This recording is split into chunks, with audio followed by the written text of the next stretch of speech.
بصوا كده، بصوا السوا بتاعه اهو كده خلاص. دخل في سوا، استوى خلاص كده، مش دخل في سوا، لا استوى. بصوا شايفين القوام بتاعه كده بدون اي اضافات، مفيش اي اضافات عليه. طبعا احنا عشان نعرف هو استوى ولا لا، شايفين بصوا بصوا السيبان بتاعه اهو لسه ده كده سخن. ده بص شويه من شويه برد اهو. بس وصل كده، بنطفي عليه ونسيبه يبرد تماما، وبعدين بنعبيه في البرطمان. بصوا شايفين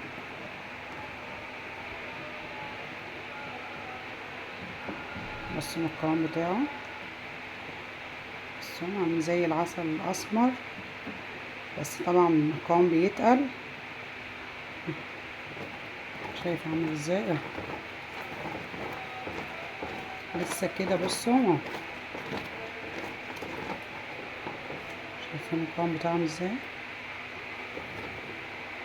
دي كمية 4 كيلو رمان، او 5 كيلو، 5 كيلو.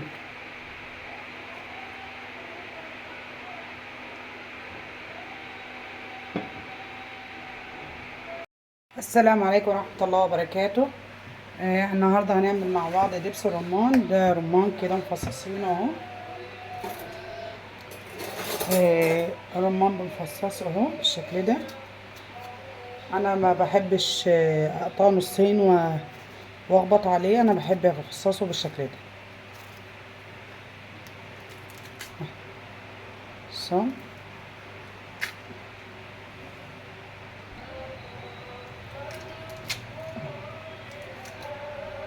انا بفصصه كده بحيث عشان ايه الحاجات البيضة اللي فيه ديت كلها كده ايه ما تطلعش. طبعا احنا هنستغل القشر بتاعه. هنستغله في ايه؟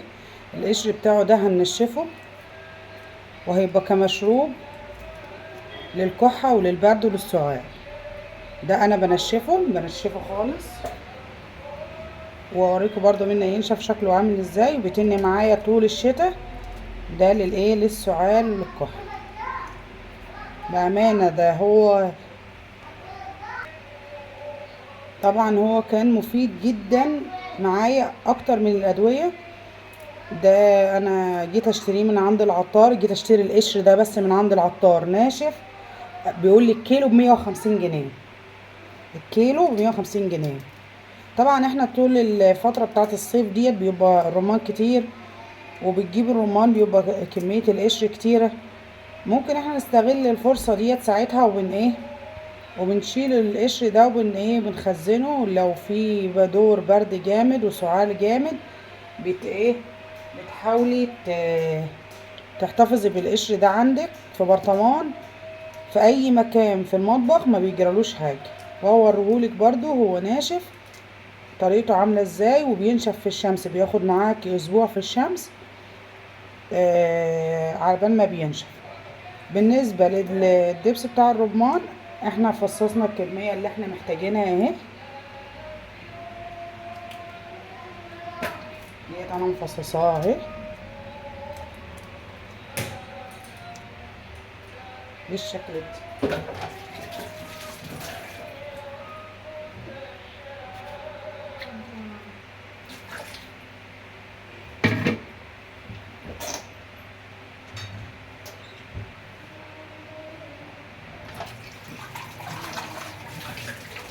اجيب بقى ايه خلاط، وانزل كمية الرمان، مش هكتر، وهضرب الكلام ده في الخلاط. بضرب طبعا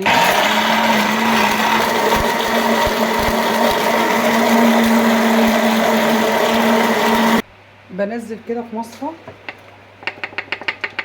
هيتصفى مرتين، مرة بالمصفى والمرة التانية بالشاشة.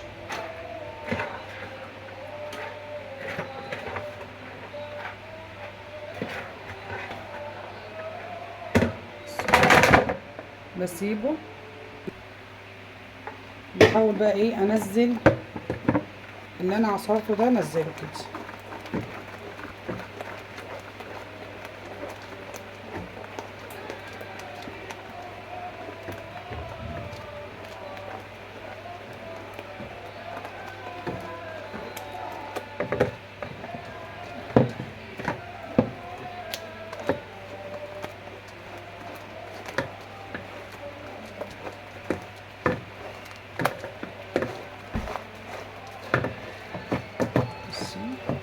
هو بالشكل ده لازم ايه تصفيه، ما تخليش فيه حاجه، لان هو بيبقى النسبه بتاعته الميه بتاعته بتبقى قليله. على قد ما تقدري تصفي ايه الخليط بتاعك.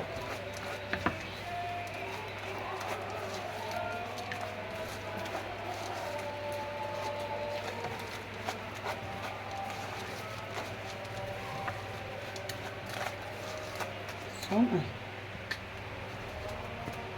خلاص كده.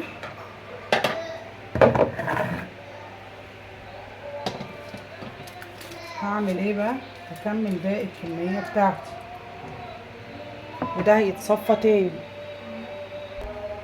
وبكده بصوا خلصنا اهو، صفيناه كده التصفيه الاولى. هنعمل ايه في التصفيه التانيه؟ هنجيب اي حاجه عندنا، شاشه هتكون نظيفه بس ما تكونيش هتستعمليها تاني، لان هتصبغ ومش هتنفع. انا بعمل كده اهو بالشكل ده عشان اثبت الرمان.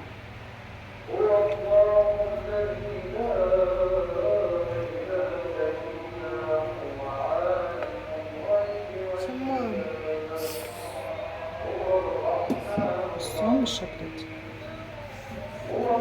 كله هينزل معايا، مش هيقعد معايا حاجه الا العصاره الرفيعه الخفيفه خالص اهي.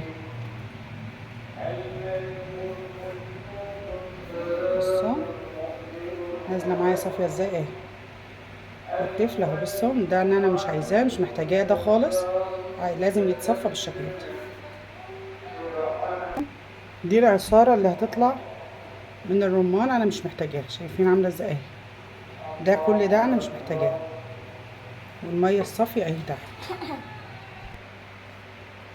كده. بعد ما ايه ما صفيناه مرتين كده بقى ايه هنرفعه على النار. حطينا كده حله على النار، بسم الله.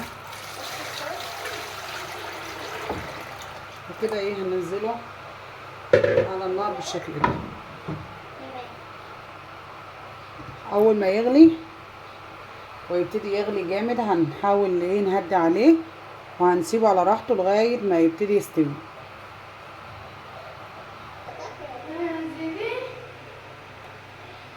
ده قشر الرمان. هنعمل ايه بقى؟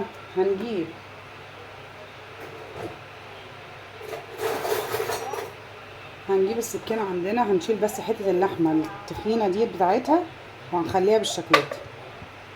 مش هنغسله دلوقتي خالص ولا نحط عليه اي ميه اهو.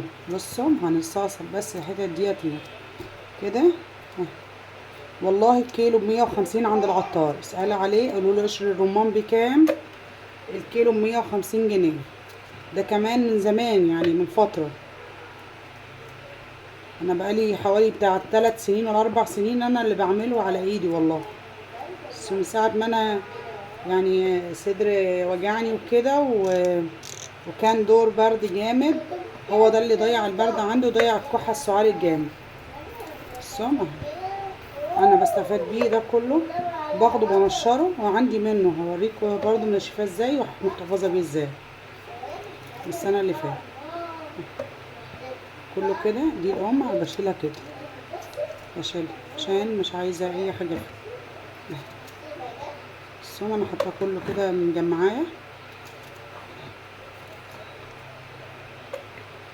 بعمل كميتي كلها، بشيل الحته الزياده اللي ملهاش لازمه.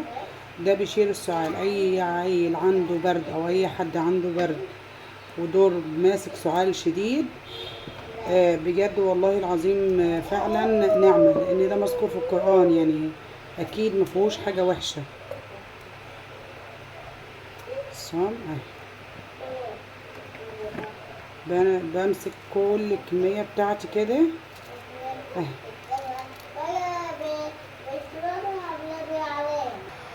ده القشر اهو خلاص اهو، شايفين؟ شلنا ايه الحاجات ديت اللي ملهاش لازمة. الشحوم ديت مش هتنشف، هتنشف بصعوبة لان الجو خلاص رطب. هنبتدي بقى. بصوا شايفين دي مصفى، مش هنعمل بمعلقة. هنشيل بس الروة دي.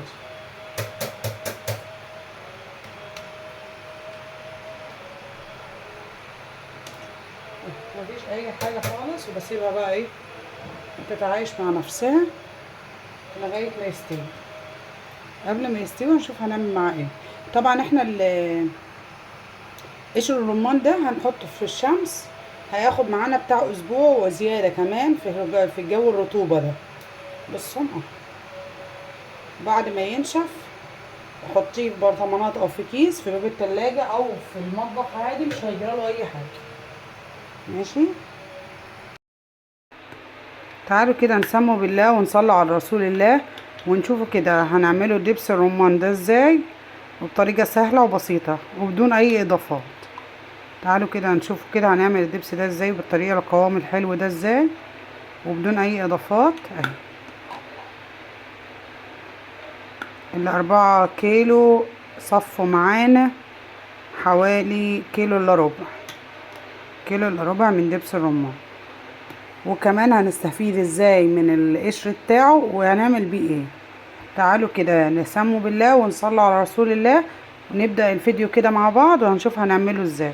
وادي القوام بتاعه اهو اول ما برد، شايفين عامل ازاي اهو، قوامه حلو خالص اهو كده. اول ما ابتدى يبرد حطيناه في البرطمانات بتاعتنا، قوامه زي الفل.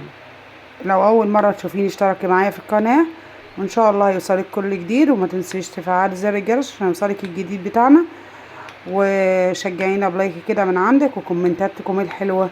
وشكرا على الناس اللي بتجبر بخاطر الواحد بالكومنت الحلو، جزاك الله خيرا.